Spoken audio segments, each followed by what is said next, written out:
नमस्कार, आपण बघत आहात महान्यूज 7 करिता मी नंदिनी बर्वे. बळूयाच्या खास बातमींकडे. वर्धा जिल्ह्यातील भिवापूर परिसरात घडलेल्या दुर्दैवी घटनेत अनिल दत्तूजी ठाकरे आणि सौरभ गजानन ठाकरे या एकाच परिवारातील 2 सदस्यांचा वीज पडून मृत्यू झाला.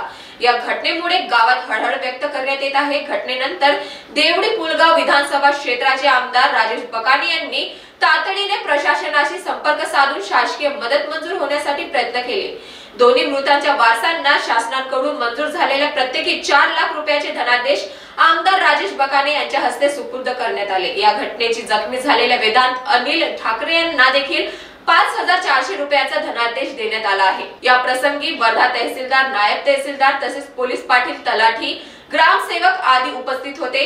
यावेळी आमदार राजेश बकाने म्हणाले, यांनी घटनेनंतर केवळ शासकीय मदत मिळवून दिली नाही तर ठाकरे परिवाराशी थेट भेट देऊन आले, वैयक्तिकरित्या सांत्वना दिली. ग्रामस्थांनी त्यांच्या या संवेदनशीलतेचे मनापासून कौतुक केले आहे आणि संकटाच्या काळात मदतीचा हात देणारे खरे जनसेवक म्हणून आमदार बकाने यांच्याबद्दल कृतज्ञता व्यक्त केली जात आहे.